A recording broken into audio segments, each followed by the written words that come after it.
Alors, une première étape, ces cellules qui meurent par un processus de dégénérescence neurofibrillaire, il y a des protéines relativement insolubles qui s'agrègent à l'intérieur du neurone, et donc pendant une assez grande période, elles vont rester, on peut encore les voir dans le cerveau, donc elles ne seront pas tout de suite détruites, mais petit à petit quand même, il y a des phénomènes inflammatoires autour de ces cellules qui sont en train de mourir ou qui sont mortes. Il y a des cellules gliales, il y a de la microglie qui va en quelque sorte manger les débris. Alors, il y a les deux phénomènes en fait. Mais... Madame ? Moi, j'aurais voulu une explication sur le changement de volume de ces groupes. On l'explique parfois, est-ce que c'est circulatoire, est-ce que c'est les arborescents des neurones? Alors, alors dans le cerveau normal, donc, comme je l'ai montré, il y a une petite perte de neurones probablement non significative, 5 à 10%, évidemment c'est très variable d'un individu à l'autre. Donc il y a déjà le volume de ces cellules. Il y a aussi l'arborescence des neurones qui prend un volume extraordinairement important, qui va diminuer avec l'âge. Il y a des petites lésions dans la substance blanche, des petites lésions vasculaires. Et tout ceci ensemble va favoriser une perte de volume cérébral. Et une perte peut-être il y a des cellules gliales qui vieillissent, la microglie vieillit aussi. Donc c'est un ensemble de facteurs.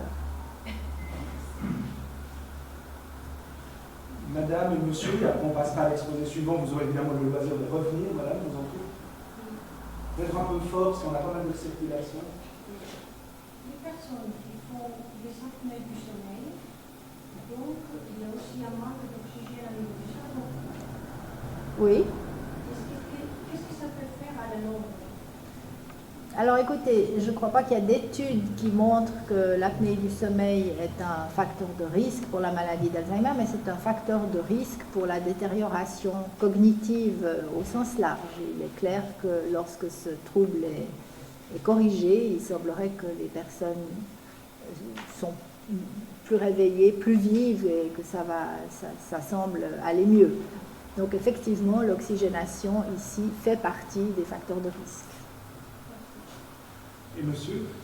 Oui, alors pour enchaîner sur la diminution de volume cérébral, la voie crânienne ne bouge pas, alors il y a quelque chose entre deux. Alors il y a plus de volume des ventricules et du liquide céphalorachidien. Quand on regarde par exemple sur des tranches, on voit très bien que le volume des ventricules est élargi et que le vide prend la place du plein. Depuis dedans, mais probablement aussi un peu à la surface. Bien, merci beaucoup Geneviève. On va revenir sans doute en débat. Et donc, je donne maintenant la parole à Marion Drault, qui va parler de maladie Alzheimer, un symptôme global. Marion, je te laisse la parole. Merci Franco, merci à vous pour votre présence.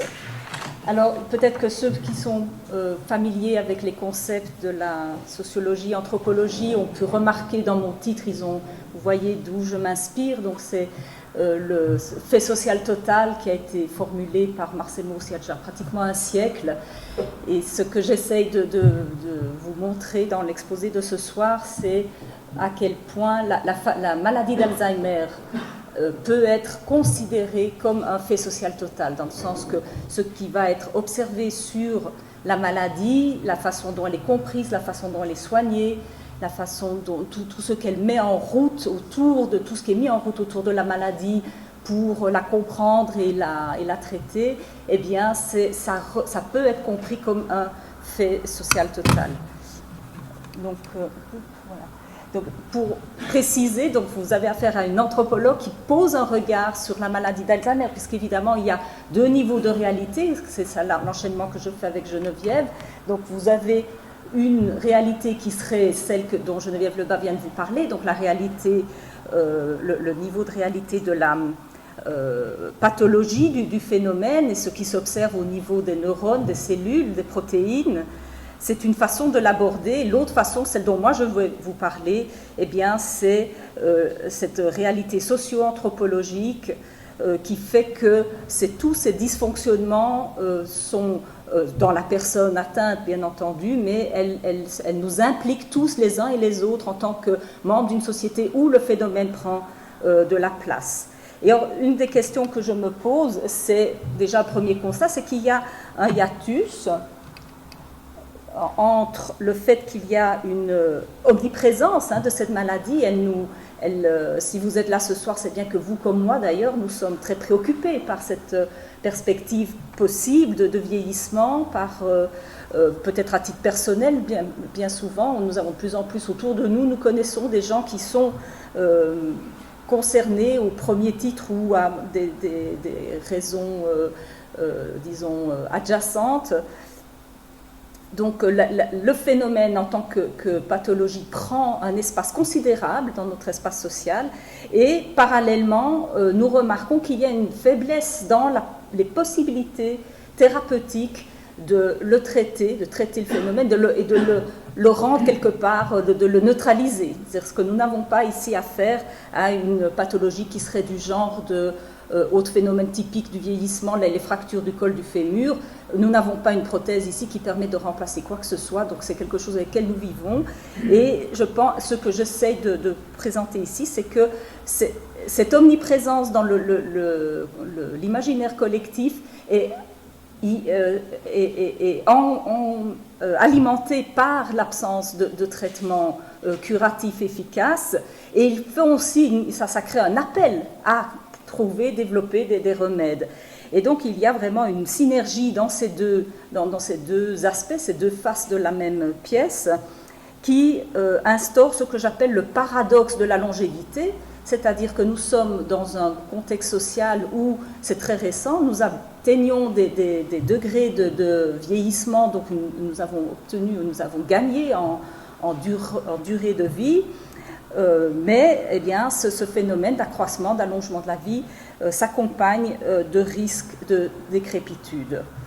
Alors, c'est ce contexte qui va créer ce que j'appelle l'urgence de la démence. Donc, il y a urgence, c'est ressenti comme ça, comme un moment de nécessité de trouver, déjà de considérer le phénomène et puis de se positionner par rapport à cela. Alors bien entendu, c'est la population qui est vieillissante, nous savons tous que nous en sommes bien conscients. Néanmoins, le vieillissement de la population, c'est un phénomène qui date pas d'aujourd'hui. En gros, on peut dire que la population du monde occidental, elle vieillit déjà depuis, en tout cas, le 19e siècle, d'une façon progressive. Et les raisons du vieillissement ne sont pas toujours les mêmes. On sait aussi que la Première Guerre mondiale, avec l'hécatombe de jeunes hommes tués dans ces combats, eh bien, ça fait que proportionnellement, la taille, le nombre de personnes âgées dans cette population a augmenté.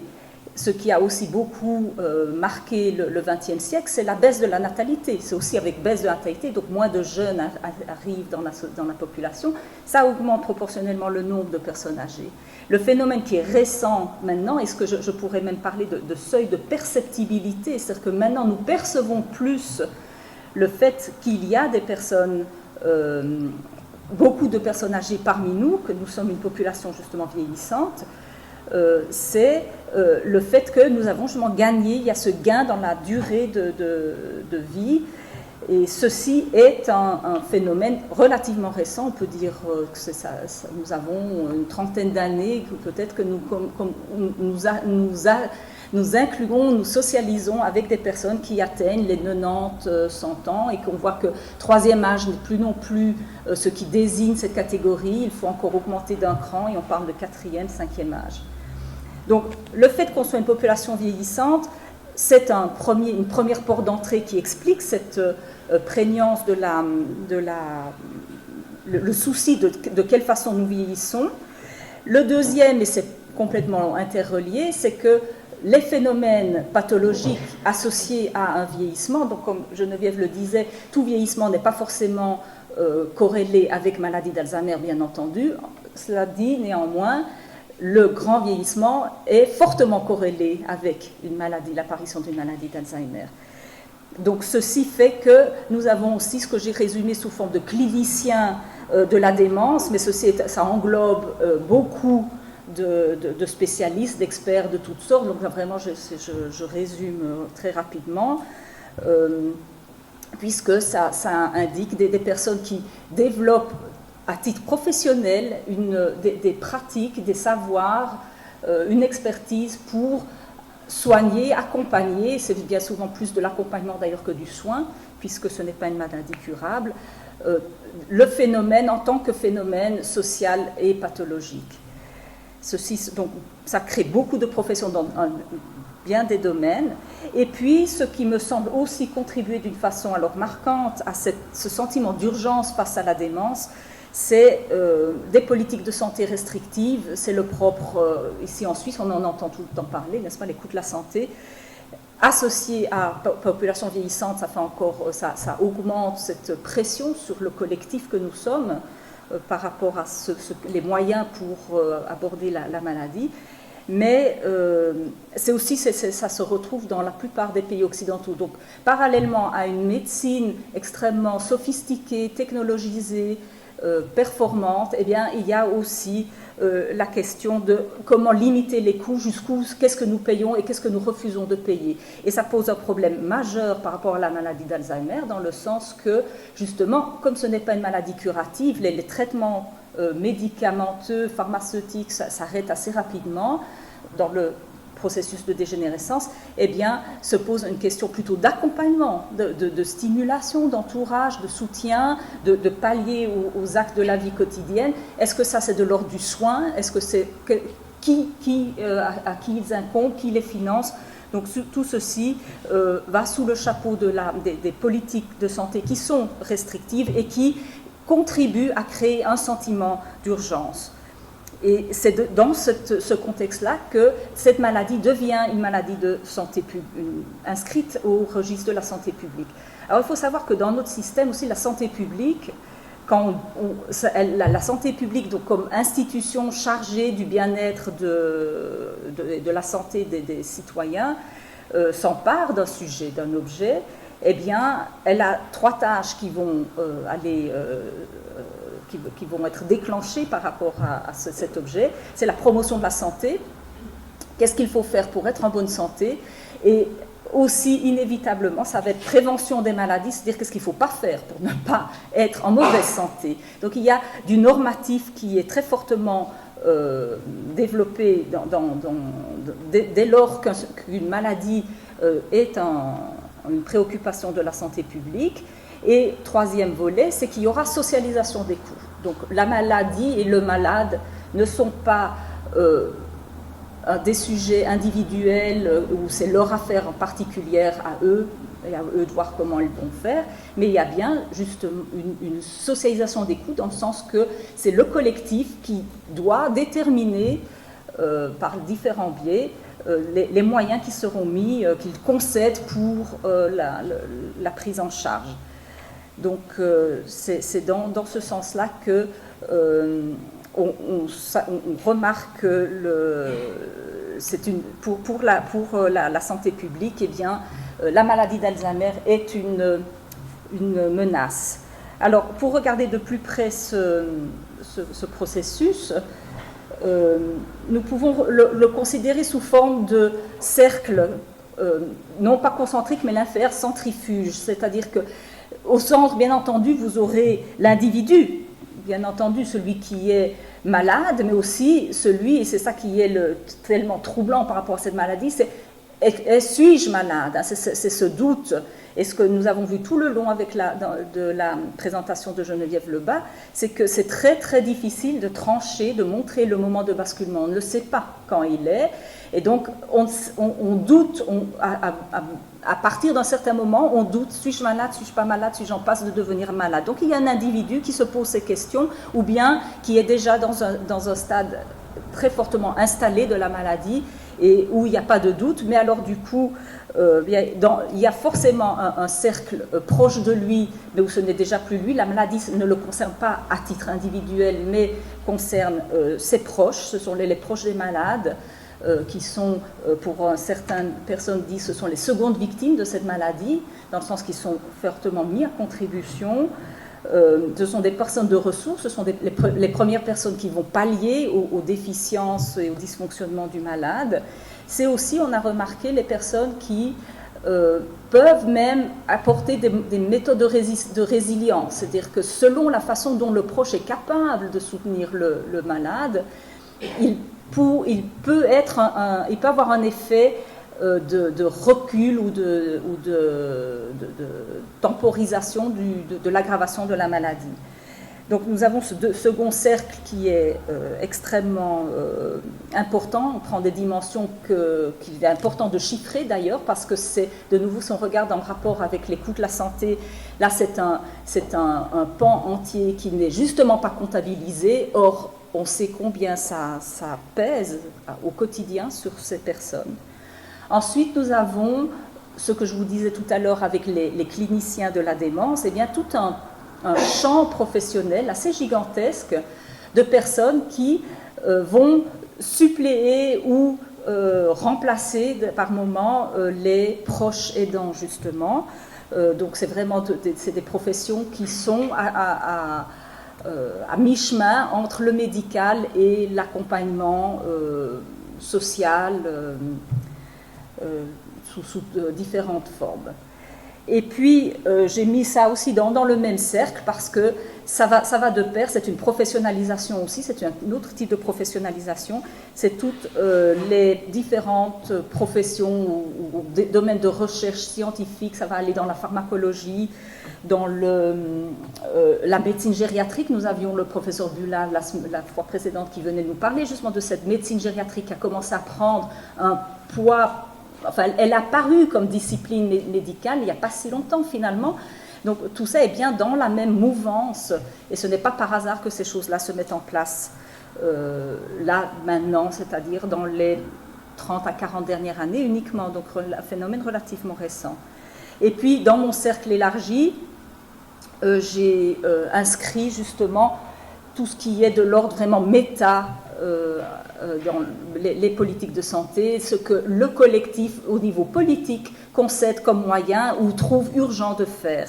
Alors vous voyez qu'il y a dans ce processus de médicalisation de la vie, c'est-à-dire qu'on approche la vie et l'individu dans ce qu'il est et ce qu'il devrait être sous un angle médical, biomédical plus exactement, eh bien il y a deux façons de l'approcher. C'est une individualisation du rapport à la santé et à la maladie. Donc là, c'est l'individu qui est responsabilisé et puis c'est son entourage.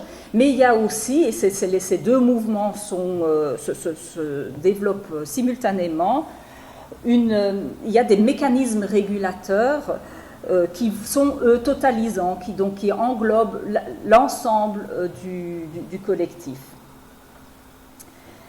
Alors, ce phénomène de médicalisation de la vie, ça remonte à Michel Foucault dans son Histoire de la clinique, qui a défini, il a conceptualisé ce processus pour lui comme étant justement ce qui identifie le passage de l'ancien régime à l'ère moderne. Pour lui, la modernité, c'est le fait de situer dans le biologique l'identité de la personne, d'une part, et d'autre part, surtout, c'est que la médecine prend, ou on lui donne, ça va d'ailleurs ensemble aussi, c'est dans les deux phénomènes se passent simultanément, c'est accorder à la médecine une prérogative pour définir ce que doit être le vivant, et ce que Michel Foucault appelait le biopouvoir. Et puis, à partir de Michel Foucault, il y a un anthropologue qui s'appelle Paul Rabinow, qui a, lui, parlé de biosociabilité. Donc, vous avez ici la définition que Rabinow donne à la biosociabilité. Et si on essaye d'appliquer donc ce concept, donc le fait de concevoir les sociabilités non plus en termes de race ou de classe ou d'appartenance religieuse, ce qui étaient des anciens regroupements sociaux, mais bien le fait que des gens se rassemblent sur la base du partage de caractéristiques biologiques identiques ou par le fait de vivre, plutôt d'expérimenter des modes de vie qui sont conditionnés par des caractéristiques biologiques ou des traits pathologiques. C'est le cas justement de proches de la maladie, qui ont, enfin des proches qui ont des malades d'Alzheimer dans leur famille et qui se retrouvent dans des associations dont nous entendrons tout à l'heure. Vous voyez bien justement pourquoi mon exposé est bien un maillon entre les deux aspects de cette problématique. Alors pour appliquer la biosociabilité à la maladie d'Alzheimer, je pense, bon, évidemment, le fait que nous sommes dans une démographie vieillissante est un premier facteur. Pour que ça se passe, cette biosociabilité, il faut que ça se passe dans une société qui a un système de santé élaboré, dans lequel donc, le discours biomédical définit ce qu'est l'essence de l'individu. Et puis, quand même, ce qui est très important, les deux derniers points, comme je n'ai pas encore abordé, c'est que la dépendance est considérée dans notre société comme un handicap majeur. Et un effet la dépendance peut être accentuée par le fait de nos modes d'habitat très solitaires. Donc, vous voyez que nous avons des enchaînements qui font que, justement, c'est ce que j'essaie de vous décrire en introduction, que la maladie d'Alzheimer peut être un phénomène total, puisque ça recouvre aussi notre façon d'habiter, donc notre façon de vivre sur le long terme, c'est les structures familiales, c'est tout ça qui est mis en fait en lumière par la gravité du phénomène d'Alzheimer. Alors, encore une chose qui va de pair avec les problématiques, les soucis de santé publique, c'est le risque. Le risque pour la santé publique, c'est justement l'ennemi à abattre. Puisque tous les coûts de la santé seront liés à ça. Alors, pour vous montrer, tout à l'heure, Geneviève nous parlait des facteurs de risque, mais le risque, eh bien, il donne lieu à une production scientifique, littéraire de toutes sortes, qui montre que justement ces facteurs, eh bien, il faut chercher comment les contrer. Alors vous avez toute une littérature qui fleurit, médicale, donc très sérieuse aussi, hein, et puis là je vous dis, j'ai fait une sélection complètement aléatoire de titres qui sont les plus récents, et évidemment qui illustrent mon propos. Donc, vous voyez une littérature médicale. Nous avons aussi cet ouvrage que j'ai ici, pour vous donner un peu la définition qui est faite dans cet ouvrage de ce que serait une médecine de l'antivieillissement. C'est une spécialisation qui repose sur l'utilisation de technologies scientifiques et médicales de pointe, appliquée à la détection précoce, la prévention, le traitement et la régression des maladies, des incapacités et des troubles fonctionnels dus à l'âge. Ce que nous montre aussi ce genre de couverture, c'est à dessein, c'est que donc c'est bien quelque chose de très sérieux, de très sophistiqué, qui repose sur des outils de laboratoire complexes. Vous voyez volume 6, donc c'est une production soutenue.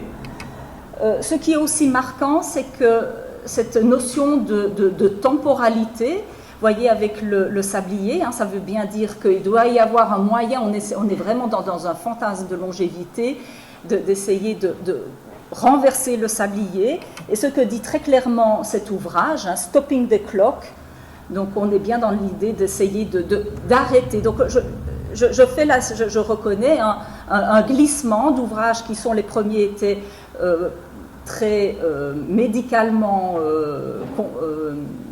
disons, solides. Je n'ai pas lu les suivants que je viens de vous exposer, mais ce qui m'intéresse sur le dernier, c'est le fait que, comme vous voyez, nous avons affaire à de la pharmacologie, nous voyons que ça repose sur un travail de laboratoire, mais vous voyez aussi que ça repose aussi sur une gymnastique corporelle, donc, et qui amène le passage assez, je ne pouvais pas ne pas remarquer cette transition, la cosmétique, qui puise énormément dans le vocabulaire de la biotechnologie, pour aussi toujours nous vendre cette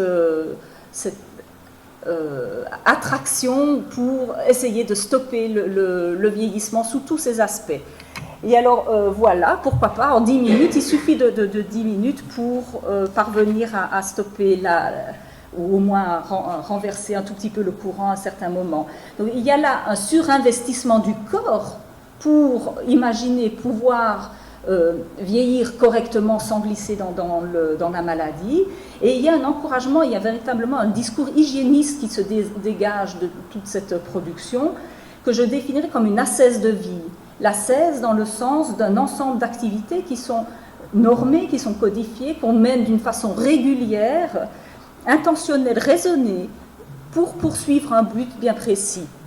Et où on peut vous dire, après tout, il n'y a pas de raison de ne pas le faire s'il suffisait de 10 minutes pour pouvoir modifier, avoir prise sur l'horloge biologique.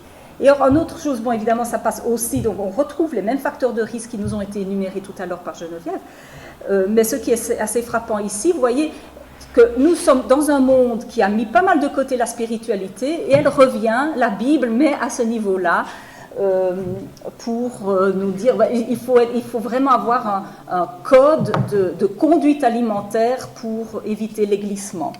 Un autre élément qui m'intéresse, c'est le cerveau compris comme un organe qui est quasi analogue à un système musculaire. Donc on a là, et ça a été le sujet de ma thèse en partie, c'était de voir que nous avons une quasi-superposition, le soi, on ne parle plus d'âme, mais qu'est-ce que c'est? C'est le moi, hein, je suis qui après tout, et mon cerveau, ça ne fait plus qu'un. Donc c'est vraiment deux entités qui sont consubstantielles, et non seulement, donc ça forme qu'un seul. Alors vous voyez que si le cerveau justement se détériore, il s'atrophie, comme nous l'avons vu dans l'imagerie cérébrale que Geneviève nous a exposée. Alors qu'en est-il du soi? A fortiori, le soi est aussi détruit, selon cette conception.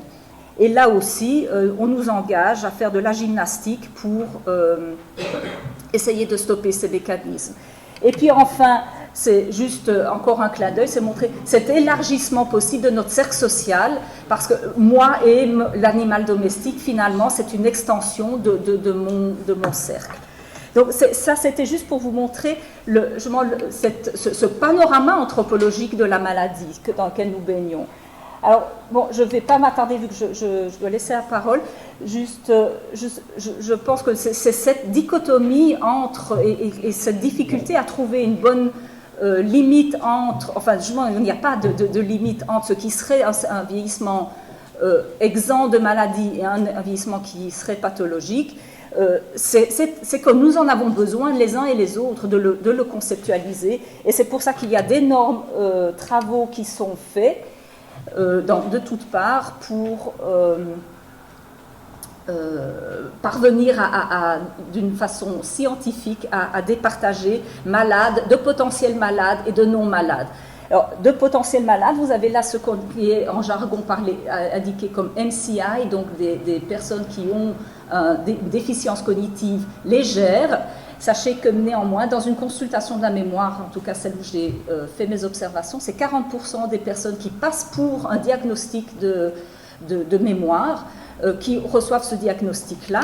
Et alors, donc, de MCI, et dans ce cas, eh bien, on va les encourager à revenir, c'est là qu'elles sont vraiment enrôlées dans un rôle de patient, même si on ne sait pas si elles sont malades, puisque c'est seulement sur la base d'une dégénérescence, donc d'une progression, d'une perte de mémoire au bout d'une année qu'on va pouvoir se déterminer s'il y a maladie, vu que tout ce que nous avons vu avec Geneviève, la détérioration des neurones, la disparition de la masse neuronale, elle n'est pas visible sur un cerveau vivant, j'entends. Donc ce n'est que par des examens neuropsychologiques que cela pourra être déterminé, mesuré. Alors le problème, c'est qu'il n'y a pas vraiment de moyens de traitement, et que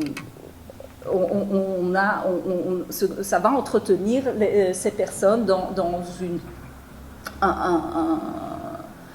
un statut indéterminé où on va quand même être encouragé à avoir recours à toutes ces hygiènes de vie que nous avons vues tout à l'heure avec les différents ouvrages. Alors, ce qui m'amène à dire que le malade d'Alzheimer, c'est une identité en creux, dans le sens que il y a évidemment atteinte à l'intégrité physique et irrémédiable, hein, puisque, comme on l'a vu, il n'y a pas de prothèse lorsque c'est le cerveau qui est atteint, mais c'est l'atteinte à l'autonomie de la personne, et dans notre collectif, dans nos sociétés, ne pas être autonome est un handicap majeur. Et il y a vraiment un rapport à la normalité, et bien entendu je le mets en guillemets, puisqu'on ne sait jamais ce qui est normal, à chaque époque et chaque société détermine tout le temps, elle construit sa normalité et elle la reconstruit en permanence, mais c'est clair que c'est l'écart entre ce qui est compris comme performant et ce qui est compris comme dysfonctionnement qui va déterminer si la personne est malade. Et ça va donc engager des dispositifs pour mesurer ces degrés de dysfonctionnement social, et ces dispositifs, ils sont basés sur une mesure de l'écart à la normalité. Et le fait qu'il n'y ait pas de traitement curatif, eh bien, ça va d'autant plus installer la personne malade dans une chronicité qui va encore plus la situer en marge de ce qui est compris comme normal. Alors, pour terminer, je résume. Pourquoi c'est un symptôme global? C'est d'abord avant tout le sujet qui a son identité de sujet, son rôle social, sa place dans le milieu qui se voit complètement gangrené. C'est cette impossibilité de séparer les phénomènes organiques des phénomènes psychiques, et de voir que l'un et l'autre sont conjointement atteints, perturbent beaucoup et confèrent à la maladie la dimension dramatique qu'on lui connaît. Ce sont donc le fait que le malade, il va dysfonctionner, mais ça gêne, ça pose les questions de tolérance du collectif. Comment on intègre, où on intègre, jusqu'où, comment, à quel moment on ne peut plus faire partie de telle et telle activité et pourquoi. Donc ça renvoie, cette maladie renvoie à l'ensemble des personnes performantes ou non performantes. Le fait que dans le langage courant, hein, vous l'avez tous certainement expérimenté, moi ça me frappe qu'on puisse dire, on banalise la question du genre j'ai perdu mes clés, je suis Alzheimer, là aussi le fait d'être et non pas avoir, hein, c'est assez frappant comment... pour moi, c'est un signe justement de cette empreinte forte dans l'imaginaire collectif, et de dire d'une façon sur un ton de la plaisanterie ce que justement on voudrait conjurer. Et donc je pense que c'est l'ensemble du système de valeurs qui est fortement mis en question par le biais de cette maladie. Voilà, je vous remercie.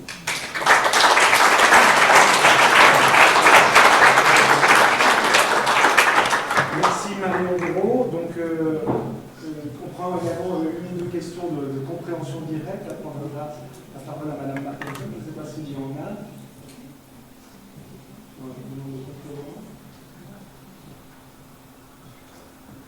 Là, ça n'a pas l'air d'être le cas. Donc, Marion Gros reviendra pour le débat final. Et je prie Madame Martinson de rejoindre la table. Et puis, je vais vous écouter.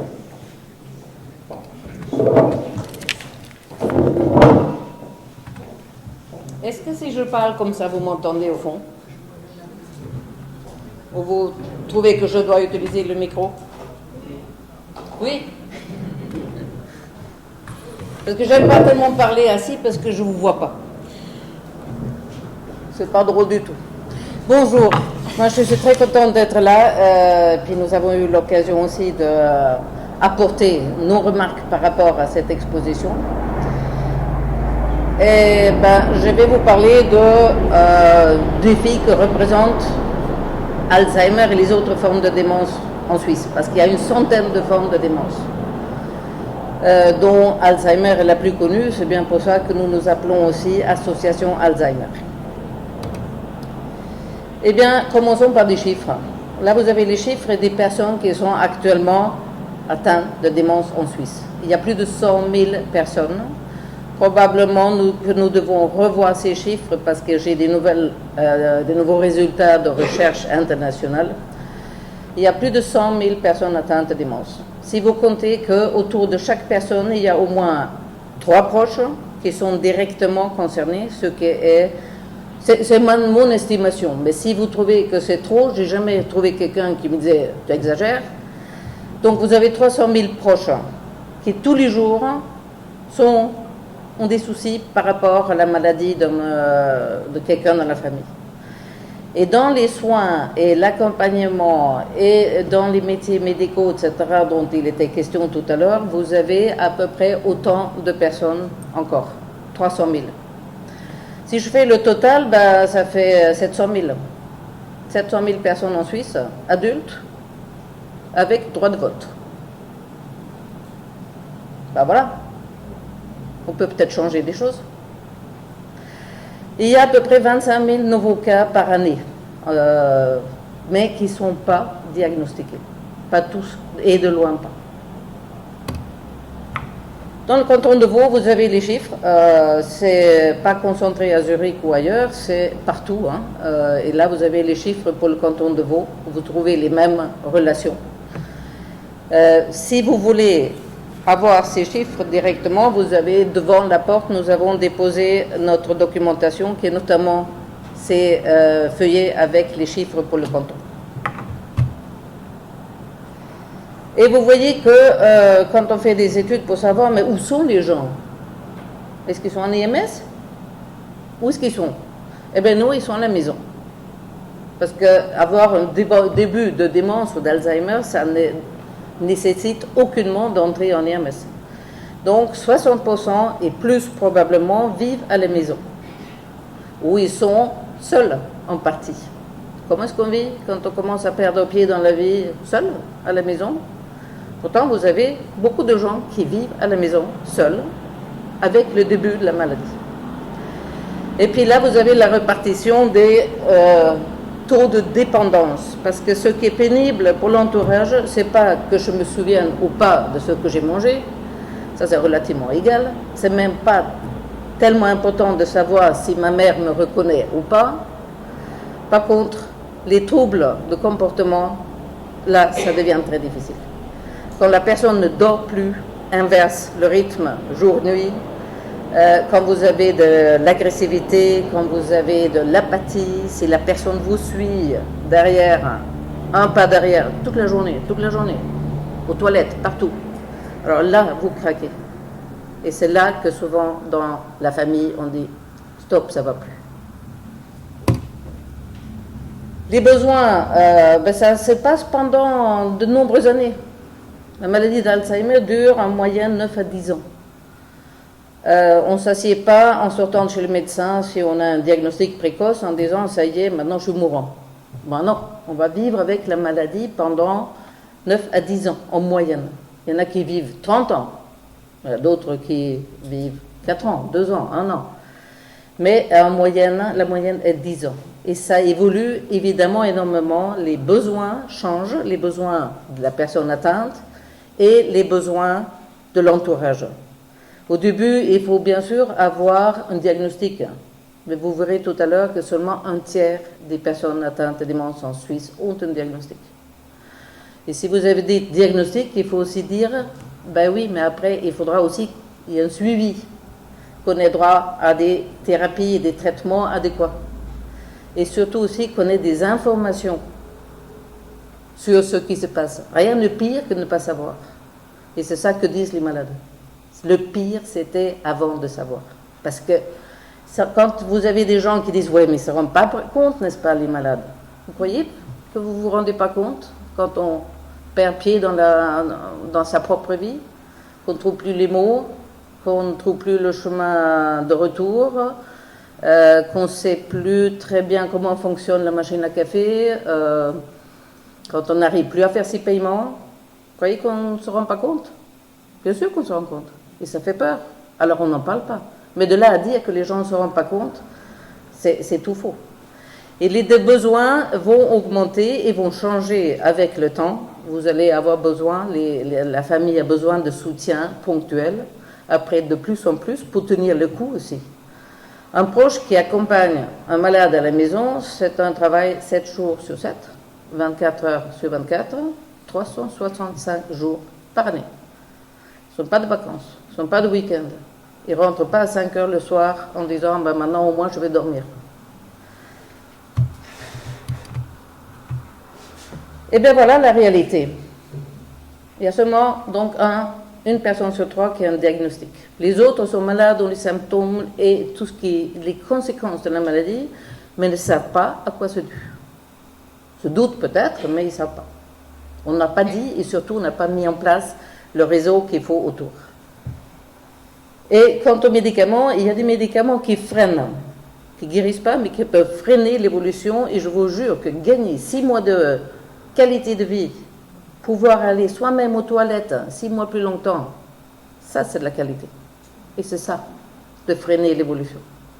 Mais il y a seulement une personne sur 4 qui a accès, qui a ces médicaments. Et vous avez seulement une personne sur 5 qui a une thérapie adaptée aux maladies de démence, c'est-à-dire des thérapies d'accompagnement, d'occupation, etc. On va les mettre à faire des perles en plastique, non? Et puis faire des jolis petits sous-plats. Ça, ce n'est pas une thérapie adaptée. Il faut faire autre chose et il faut que ce soit adapté et apporté par des gens qui connaissent véritablement de quoi on parle quand on parle de démence et ce que vivent les personnes qui sont atteintes. Et il y a les fameux centres de jour parce que maintenant il y a la politique de maintien à domicile. Et c'est clair, nous tous, c'est clair, on veut rester à la maison. Tout le monde veut rester à la maison. Donc maintien à domicile, ben c'est bien, tout le monde le veut. Les autorités aussi, parce que c'est clair, ça coûte moins cher quand c'est les proches qui soignent gratuitement à la maison. Mais les places à disposition en Suisse couvrent que 12% des besoins. Donc, il faut savoir ce qu'on veut. Maintien à domicile, oui ou non? Là, je vous disais, quand les proches prennent en charge l'accompagnement, ça coûte moins cher. Ce qui est assuré sur ces images, sur ces graphiques, c'est la valeur du travail non payé. Parce que si moi je ne le fais pas pour ma mère, alors il faudra avoir quelqu'un qu'on paye. Alors vous voyez ce que ça représente et l'énorme capital que c'est pour notre système de santé. Pas pour le système des politiques, pas pour le système des autorités, notre système. Nous, c'est nous la société, c'est pas eux, c'est nous.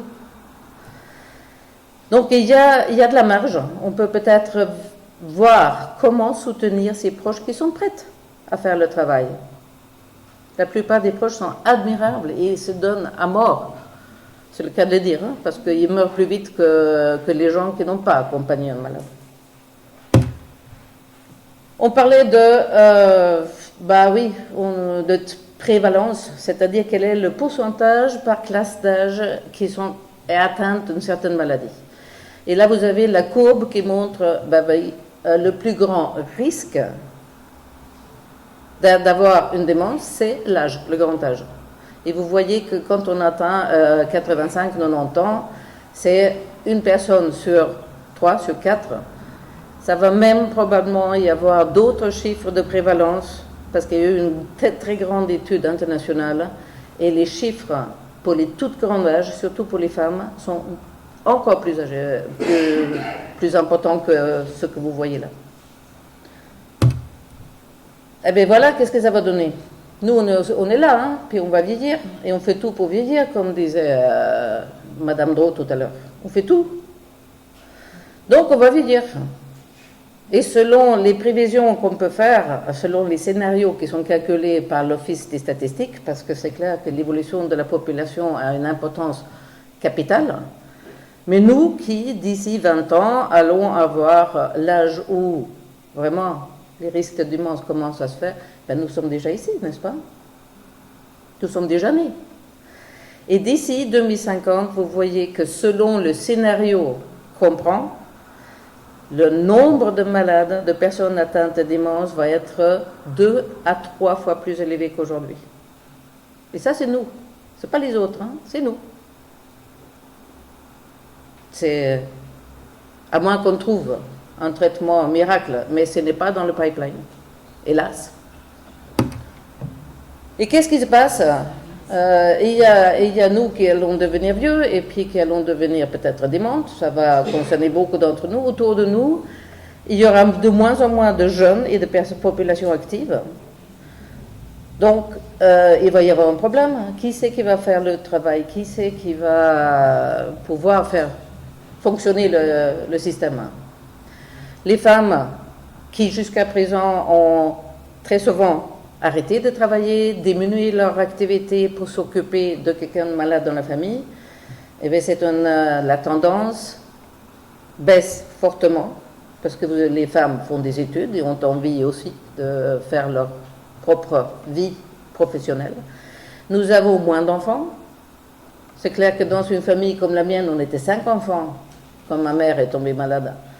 Ça change la donne que si on est seul. On ne vit pas forcément dans le même village. Alors comment je fais pour aller m'occuper de ma mère, ne serait-ce qu'à la Chaux-de-Fonds, si moi je suis ici? Passer tous les jours pour voir que tout va bien? Pas vraiment, hein? Donc il y a beaucoup de choses qui vont changer dans notre société. Et c'est ça que nous essayons aujourd'hui de dire stop, regardez pendant qu'il est encore temps. La Suisse est très bien lotie par rapport à d'autres pays. Nous avons un système extraordinaire. Et nous avons aussi un réseau de prise en charge des personnes qui est extraordinaire par rapport à d'autres pays. Le canton de Vaud, encore plus. Mais ce n'est pas préparé pour cette évolution. Alors nous essayons de faire changer les choses. Nous avons notamment l'année passée lancé un manifeste qui s'appelle Priorité Alzheimer. Et puis évidemment, pensez bien que j'ai pris des formulaires avec moi. Vous les trouvez devant la porte. Et si vous trouvez que ça vous concerne aussi et que vous voulez soutenir ce que nous demandons, eh bien, il y a une carte de signature que vous pouvez utiliser et nous retourner. Sinon, vous pouvez aussi entrer sur notre site internet et signer directement sur le site. Si vous soutenez ce que nous demandons, c'est-à-dire d'améliorer les conditions que les personnes puissent rester à la maison, que les proches tiennent le coup, ce sera une énorme aide dans le travail politique qui est en cours. Et nous avons la chance d'avoir dans notre comité, nous avons Jean-François Steyert, qui est conseiller national de Fribourg, mais qui travaille à Lausanne. Et lui et un collègue de Schwyz, ils ont, le vendredi passé, ils ont déposé 2 motions au Parlement, au Conseil national, demandant au Conseil fédéral de s'occuper d'élaborer une stratégie Alzheimer pour la Suisse. Vous avez peut-être suivi que en France, ils ont Sarkozy. Hein. Donc, depuis que Sarkozy est là, il a décidé, il veut un plan Alzheimer. Et la France a un plan Alzheimer. S'il est mis en application, ça c'est autre chose. Mais il y a eu une réflexion au niveau national pour regarder les choses en face, pour au moins admettre voilà ce qui va venir. Qu'après, il y a des priorités autres. Ça, c'est une bonne bagarre pour savoir où va l'argent, où vont les capacités. Mais ce serait quand même étrange si en Suisse, on n'arrivait pas aussi à avoir une stratégie Alzheimer. Même le Parlement européen est en train de se pencher sur la chose. Et si on arrive à faire quelque chose pour l'Union européenne, il y a plus de pays que de cantons en Suisse, hein, parce qu'en Suisse, on me dit toujours, ici c'est différent. Oui, c'est différent. Bien sûr que c'est différent. Partout c'est différent. Mais nous avons besoin d'avoir une réflexion globale ensemble pour savoir comment on va faire face à ce défi qui, comme je disais, nous sommes déjà là. Donc on ne peut pas ne pas... Oui, bien sûr, on pourrait dire, tenez, vous avez Alzheimer et voilà un ticket gratuit pour Exit. Mais vous ne pouvez pas, on ne peut pas ne pas s'occuper des personnes atteintes de démence. Ils ne peuvent pas, c'est pas possible de choisir d'avoir besoin d'aide et d'accompagnement. Vous pouvez choisir de faire opérer votre hanche ou faire un bypass ou d'autres traitements, mais vous ne pouvez pas choisir si, pour des raisons de démence, Vous avez besoin d'aide pour l'hygiène, besoin d'aide pour vous habiller, besoin d'aide pour manger, besoin d'aide pour vous déplacer. Vous ne pouvez pas choisir ça. Donc quand on dit que c'est un luxe, j'aimerais bien voir cette personne accepter d'attendre qu'on ait le temps de s'occuper de moi. Vous avez déjà essayé de vous faire brosser les dents par quelqu'un d'autre? Essayez. C'est une expérience extrêmement... oui, on découvre beaucoup de choses. Nous, on a fait ça dans la famille parce que quand on a vu ma mère qui devenait très agressive, et elle qui était extrêmement soigneuse de ses dents, et alors après, on est rentré à la maison, on s'est dit, mais tiens, tu me brosses les dents? Eh bien, on fait comme ça, hein, parce que c'est jamais juste. Quand vous mangez, vous choisissez dans l'assiette par quoi vous commencez.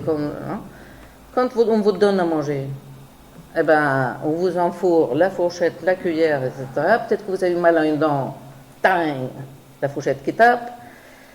C'est de petites choses comme ça qui aussi peut-être expliquent pourquoi des personnes atteintes de démence ont aussi des comportements d'énervement, d'agressivité.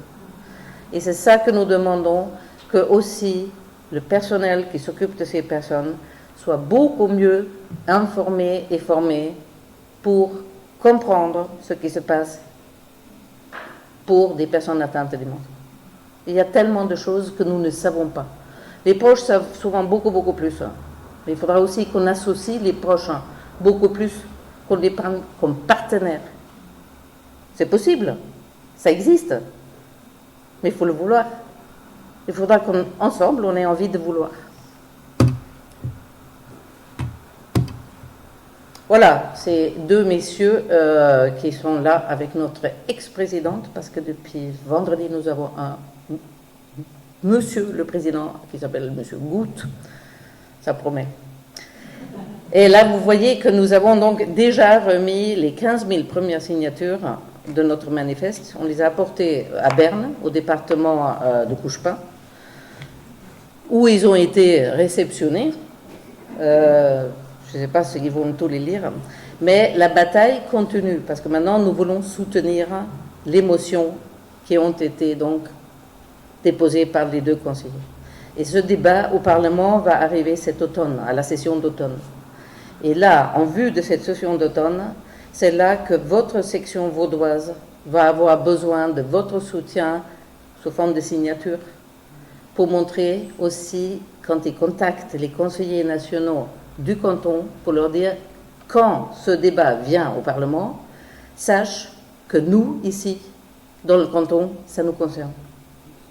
Il y a plein de gens qui sont d'accord avec nous, que nous aussi, ça nous concerne. Ça suffit ?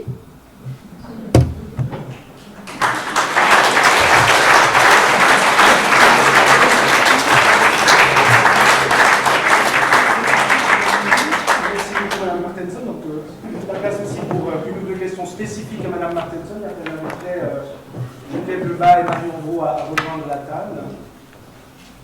Des questions sur l'association, vous voulez monsieur? Il y a un tableau qui m'a donné une question, c'est là où il y avait entre 20 et 30% des malades d'Alzheimer qui sont, soit ils sont détectés, soit ils sont traités, soit ils sont soignés. Et pourquoi il y a cette différence si petite par rapport à la réalité du travail? D'une part, parce que les médicaments à disposition, ces médicaments spécifiques, leur efficacité est très discutée par beaucoup de médecins et dans beaucoup d'études aussi. Donc il y a déjà aussi ce côté non, mais enfin, à quoi bon puisque c'est pas très efficace. D'autre part, vous avez des médecins qui ne prescrivent pas, parce que n'oubliez pas que c'est des patients âgés, très âgés, qui probablement ont d'autres maladies, qui probablement ont d'autres médicaments. Et quand vous avez une personne atteinte de démence, ça peut être extrêmement difficile le moment où il faut essayer de faire prendre des médicaments. Et c'est aussi le fait que les caisses maladies, parce qu'en Suisse c'est les caisses maladies qui décident, hein, c'est pas nous, c'est les caisses maladies. Les caisses maladies font beaucoup de contrôles aussi pour que non, mais quand même, on ne va pas donner ces médicaments qui coûtent cher. Ça ne coûte pas si cher. Hein. Ça coûte 2400 francs par année. Si vous comparez aux traitements qu'on donne à des personnes qui ont des traitements d'un cancer, eh bien, vous pouvez avoir une pilule qui coûte déjà 1000 francs. Donc, il y a beaucoup de raisons. Beaucoup, beaucoup de raisons. Je n'ai pas une réponse. Comme toujours dans la vie, il n'y a pas une réponse.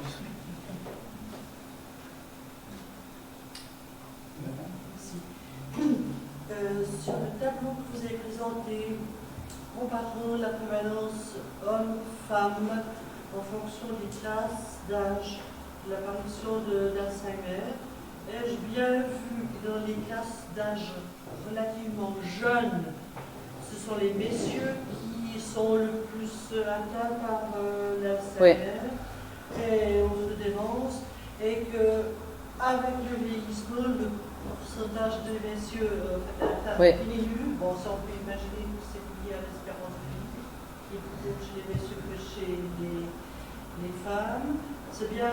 C'est bien juste que pour des classes d'âge les plus jeunes, les femmes ont un taux de prévalence inférieur. Et pour des classes d'âge très âgées, c'est l'inverse. À quoi c'est dû? C'est probablement aussi, vous savez qu'il y a beaucoup, beaucoup plus de femmes âgées et très âgées. Allez voir dans son IMS, je veux dire. Et puis vous pouvez voir dans nos tabelles, parce qu'on a donné les chiffres. C'est-à-dire qu'il y a beaucoup d'hommes qui sont déjà décédés avant d'autres causes. Donc, il y a probablement aussi le fait qu'effectivement, la longévité des femmes est encore aujourd'hui, mais comme nous fumons et buvons comme les autres, peut-être que ça va... c'est probablement un phénomène qui est là derrière. Mais l'explication claire, comme on ne sait pas à quoi est due la maladie d'Alzheimer, personne ne sait aujourd'hui pourquoi. Alors, l'explication, personne ne peut vous la donner. La réalité, c'est ça, oui. Mais moi, je n'ai pas la réponse, et puis les experts non plus.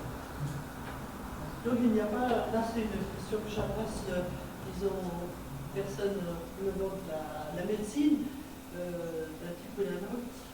Donc, l'aspect biologique de la prévalence plus grande chez les hommes jeunes que chez les femmes n'est pas explicable. Peut-être que Mme Lebas peut me donner une réponse beaucoup plus fondée que moi. Les chiffres, ce n'est pas des très grosses différences.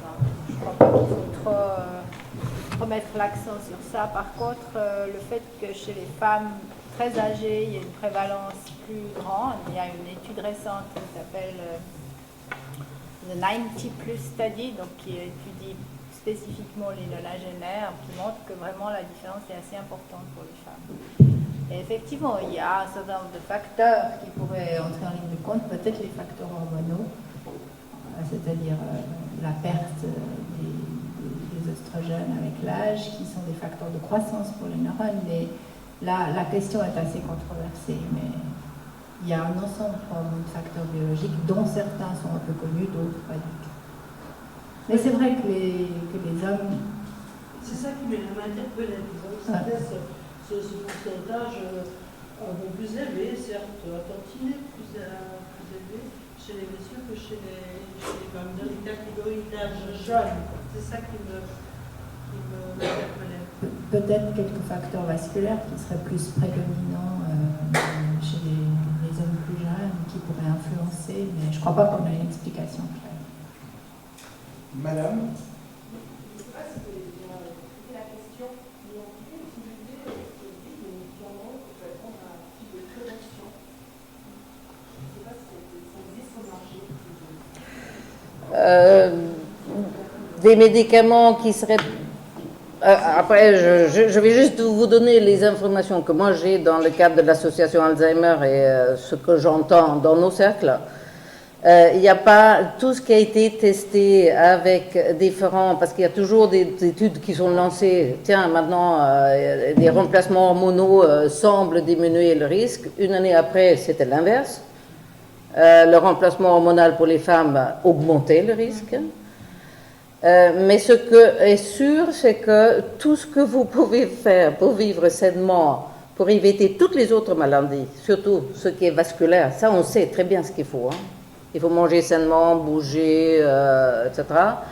Tout ça, c'est valable pour aussi essayer de diminuer les risques d'une démence. Tout ça est valable. Plus le fait qu'il semble indiquer que c'est bien de boire 1 à 2 verres de vin rouge par jour. N'est-ce pas? Oui. Bonne nouvelle, hein? Est-ce que votre question portait sur les médicaments actuels qui existent ou bien est-ce que j'ai mal compris?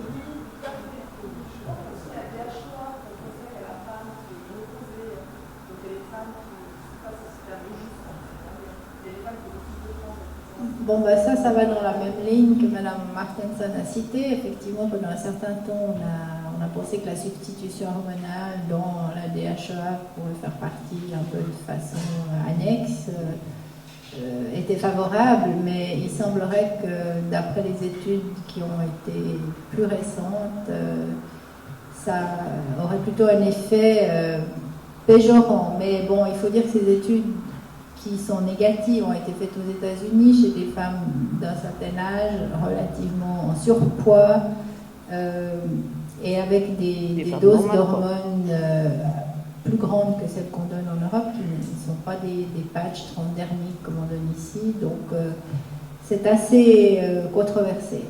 À l'heure actuelle, on pense que la substitution hormonale pourrait être efficace dans les 4 à 5 ans périménopause, mais pas pendant les 20 ans qui suivent.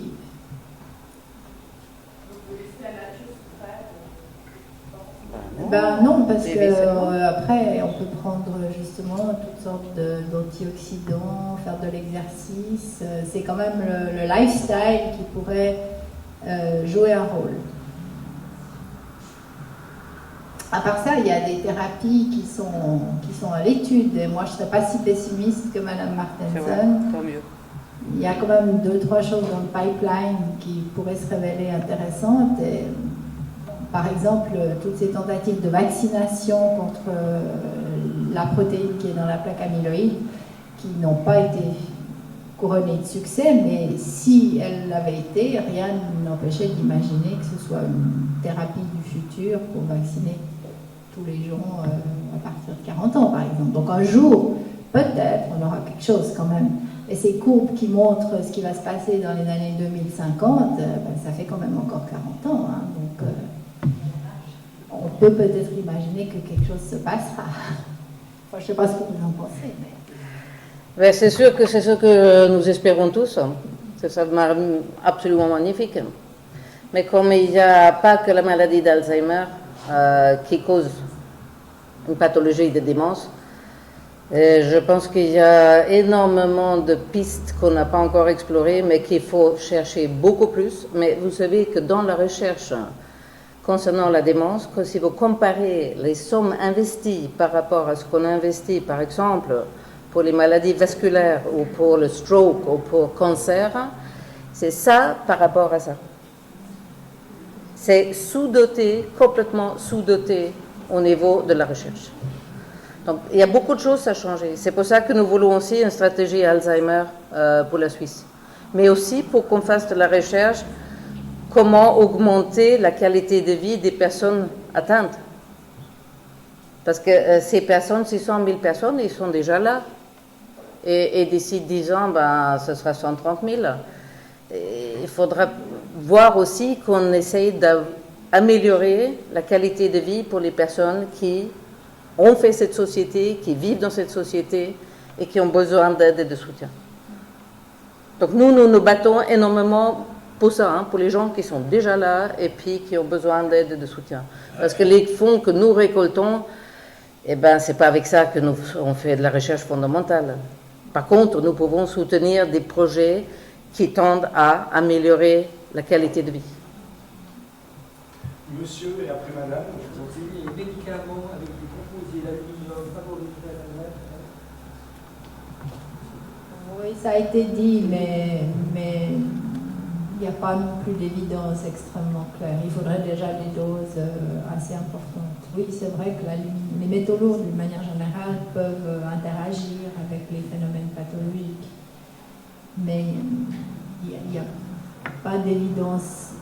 il y a eu des travaux, notamment en Angleterre avec l'eau luttée dans les théières qui contenaient l'aluminium, etc. Mais souvent, ces études épidémiologiques ne sont pas clairement contrôlées du point de vue des biais, parce que c'est très difficile d'isoler un seul paramètre dans une étude épidémiologique. Donc, il y a toutes sortes d'autres paramètres autour et on n'arrive pas toujours à avoir une idée claire. Mais je dirais qu'à l'heure actuelle, l'aluminium, ce n'est pas sur le devant de la scène.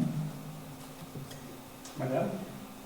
Comment l'association est-elle reçue par les écoles de type Subrier, Saint-Loup, École Croix-Rouge, qui accueillent des personnes qui se forment ou seront formées comme aides-soignants, et donc une partie, une grosse part, travailleront ensuite soit à domicile dans le cadre des CMS par exemple, ou bien travailleront dans les CMS. Comment êtes-vous reçu? Telle est ma question. Bon, maintenant, il faut que vous sachiez qu'il y a une section vaudoise. Et moi, je ne suis pas de la section vaudoise, je suis de l'association nationale. Il se trouve qu'on est à Yverdon, on a notre siège à Yverdon. Mais il y a de plus en plus de liens, de collaboration avec les écoles qui forment les soignants. Et beaucoup utilisent notre documentation. Nous avons énormément de professionnels qui commandent notre documentation pour pouvoir le distribuer à leurs élèves. Et nous sommes de temps en temps appelés à intervenir pour donner des cours dans le cadre de ces écoles. Mais ce qu'il faudra surtout, c'est aussi d'essayer d'agir sur le curriculum pour définir quelles sont les connaissances qu'on attend des élèves. Mais un des problèmes, c'est quand même aussi que tous les jeunes qui commencent une formation en vue de devenir professionnels des soins, ils ne rêvent pas d'aller travailler avec les vieux. Hein.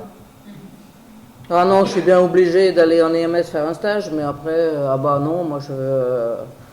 Ils se voient à la télé, quoi, aux urgences ou bien avec des enfants.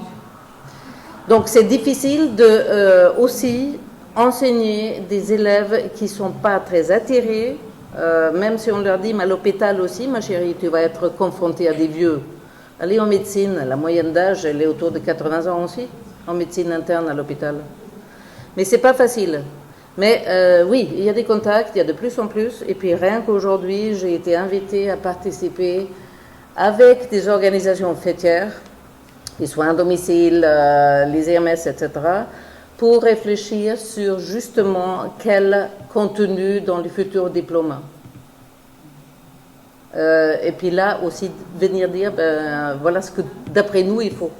Parce que ces personnes, ils seront là. Et vous avez aussi, pas seulement les gens qui ont que une démence, mais vous avez plein de gens qui sont dans les hôpitaux de soins aigus, qui ont aussi une démence. Ils sont là parce qu'ils sont tombés, ils sont là parce que le cœur, parce que diabète, parce que ci, parce que ça. Et en plus, ils ont une démence, à un stade plus ou moins. Et là, il y a souvent des situations tout à fait dramatiques, parce que les hôpitaux de soins aigus ne sont pas, ils sont pas sensibilisés. Donc il y a énormément de choses à faire là aussi pour toute la société. Je veux dire, il faut nous voir comme individus et pas comme ange ou comme cœur ou comme... n'est-ce pas? Ce serait bien qu'on commence à exister, nous, comme êtres humains, avec tout ce qu'est moi et mon entourage. Si je n'étais pas là malade, il n'y aurait pas d'assurance maladie, il n'y a pas d'hôpitaux, il n'y a pas de soignants. Il faut peut-être penser à mettre, vous avez dans le schéma, bien sûr, mis le patient au milieu, mais je vous jure que quand on est là, en train de discuter avec les personnes qui s'occupent vraiment, qui sont les professionnels, c'est un peu difficile parfois. Hein. On se penche dessus, mais de là à vraiment avoir un travail participatif avec les proches notamment et avec le malade, surtout atteint de démence, c'est pas facile. Mais c'est possible. Marion Drault, comme professeur à la Haute École de Santé d'Assaut, peut-être une réflexion sur ce thème, sur la formation des futurs professionnels ou des professionnels?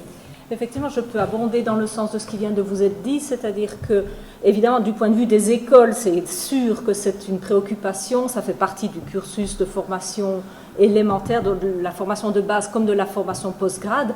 En formation post-grade, dans l'école où je suis, enfin c'est plutôt l'école où je suis, puisque maintenant toutes ces écoles sont rattachées au sein d'une structure qui est l'HESSO, mais c'est l'école où je suis qui possède le post-grade, donc le centre de compétences sur le vieillissement et la santé des personnes vieillissantes. Donc ça montre bien qu'il y a une très forte préoccupation vis-à-vis de ça.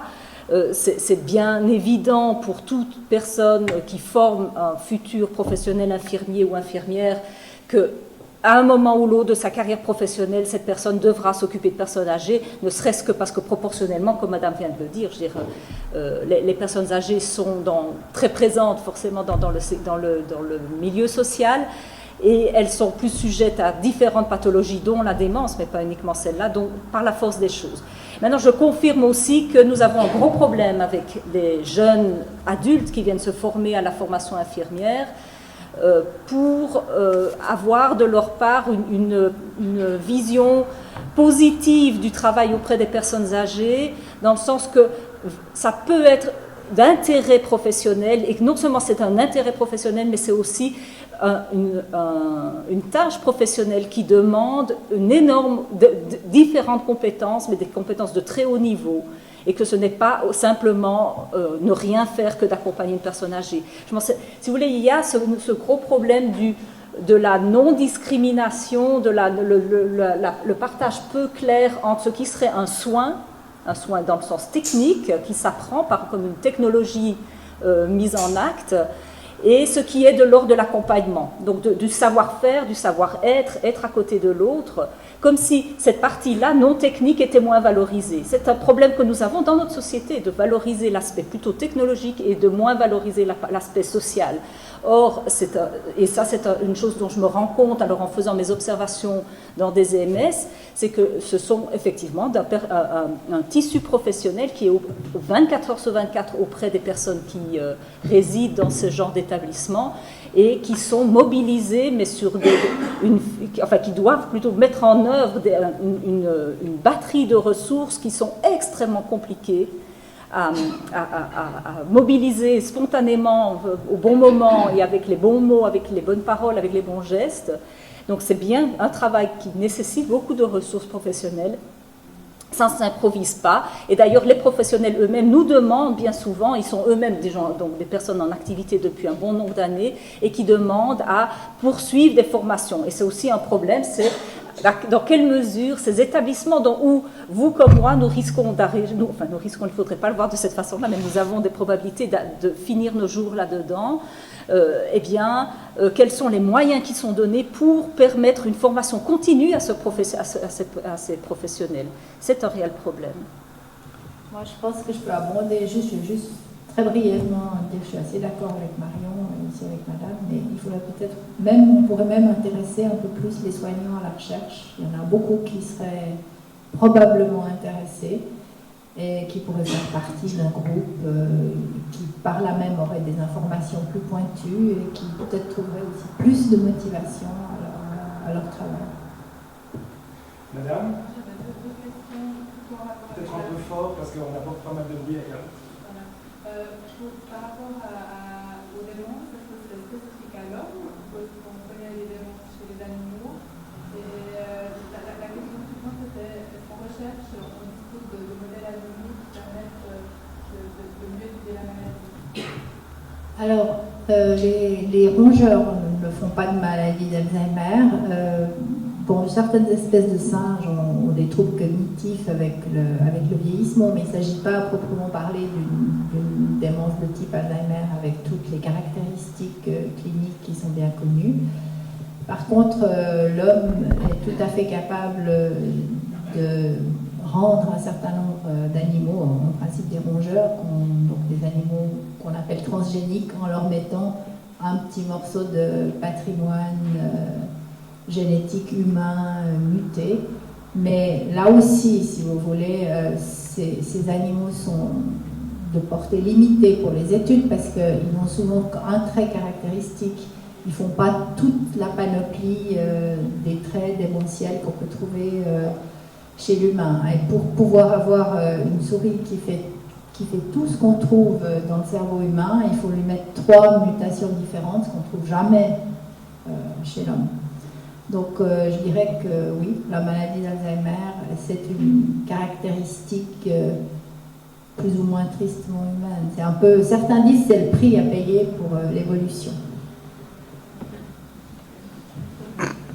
Madame, et après madame, là, je vais juste demander à mon enfant si j'ai bien compris votre critique de la médecine anti-médecine. Il me semble que là, vous critiquez tout le fait qu'il y a l'identification de la vieillesse avec un phénomène pathologique. Et si on voit le problème à ce moment-là, il y a quelque chose à contraster. On est sur un mauvais espoir, c'est pas par là qu'on peut aborder le Alzheimer comme un phénomène social. Est-ce que vous pensez peut-être la médecine palliative, voilà, l'accompagnement des malades de cancer peut être un bon exemple pour aborder aussi l'Alzheimer de façon différente? Là aussi, on a vu le déplacement de la pression, de la pathologie au-dessus de la maladie. Bon, ce n'est pas exactement une critique dans le sens que j'aurais une meilleure alternative à proposer, c'est plutôt une sorte de photographie socio-anthropologique que j'essayais de faire. Donc je constate, c'est un constat social que je fais, qu'il y a dans notre société un surinvestissement du corps, déjà, hein, et non pas, donc comme je montrais, au détriment, par exemple, du spirituel, mais par exemple, il y a d'autres manières de considérer le vieillissement, parce qu'à toute époque, il y a eu des personnes vieilles, plus vieilles que d'autres, donc toute personne a ses personnes âgées, et toute époque va aussi développer ces niveaux de tolérance, d'acceptation dans le milieu ou de repousser dans la marge. Donc, ça, c'est juste un constat. Ce que je remarque dans notre société, je pense que c'est ça sa particularité culturelle, c'est de donc surinvestir le corps et de miser sur le biomédical pour tant agir sur le corps sain. C'est toutes justement alors ces appels à ces discours que j'ai dit, discours hygiénistes, hein, de préconiser une gymnastique de tout ordre, autant sur la gymnastique du cerveau que la gymnastique corporelle, et puis aussi de miser sur justement ces médecines, ces médicaments. C'est-à-dire que par exemple le vaccin, mais vous voyez, la perspective, c'est tout le monde c'est une société où tout le monde est considéré comme malade ou futur malade et donc est enrôlé au titre de patient ou même futur patient, on est déjà en train de se médiquer. Donc c'est une façon d'aborder ce vieillissement. Il y en aurait aussi d'autres. Donc je ne suis pas en train de dire que le médicament, non, mais il faut le mettre à la poubelle. Comme disait très bien madame, s'il y a un médicament qui permet de freiner les manifestations dégénératives, mais bien entendu qu'on va le prendre et qu'il faudrait qu'il soit accessible à tous. Cela étant dit, ce qui est extrêmement important et qu'il me semble être, et tout ce que nous avons dit ce soir le confirme, c'est le manque d'attention et de moyens consacrés à l'encadrement social, au soutien social. C'est pourquoi ce n'est pas cette partie-là, donc de nouveau, et ça je pense que c'est un effet de cette individualisation à l'extrême. La maladie est dans la personne, elle est dans son cerveau, elle est dans ses cellules, et non pas le corps social est quelque part malade de ne pas savoir intégrer aussi des personnes peu performantes. Juste pour dire, il y a une journée de formation continue sur soins palliatifs et démence qui va être donnée par notre association au mois de novembre. Si ça vous intéresse, allez sur notre site et puis comme ça vous pourrez voir, ou vous nous appelez. Et l'autre jour, la semaine passée, j'étais à une journée complète sur spiritualité et démence à Zurich. Donc, il y a de l'espoir. On va prendre la dernière question, madame, parce que c'est vrai qu'on a un peu dépassé l'heure, je vous en prie.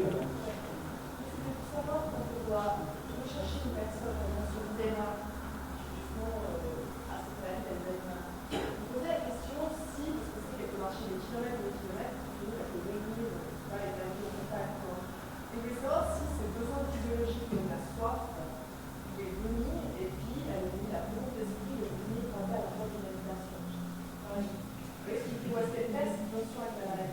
faut poser la question.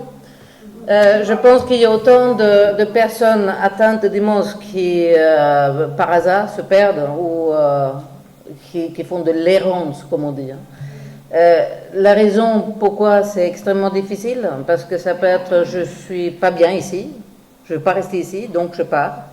Ça peut être je veux chercher un ailleurs qui m'est plus agréable que dont je me souviens. Est-ce qu'ils ont... je n'ai jamais entendu tellement parler des gens qui vont frapper à la porte en disant « donnez-moi à boire ». Mais parce qu'on n'entend parler que des cas dramatiques où il y a...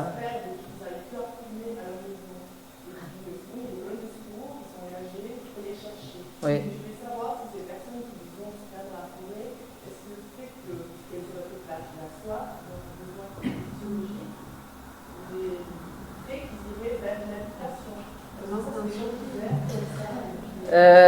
Moi, je n'ai pas la réponse. Peut-être qu'il y en a, je ne sais pas, mais les accidents dont on entend parler, c'est plutôt la personne qui est tombée dans la forêt et qu'on retrouve couchée par terre. Je n'ai pas la réponse. Peut-être que... Ouais.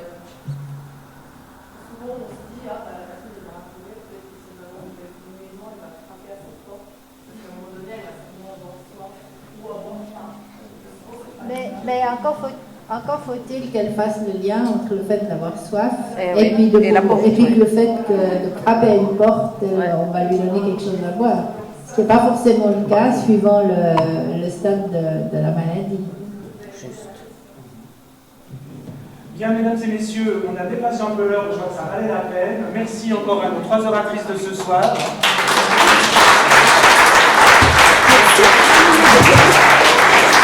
Non, après, c'est la canalisation.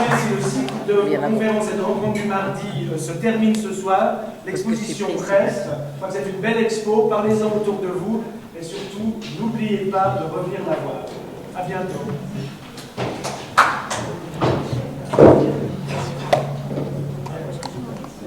Ah,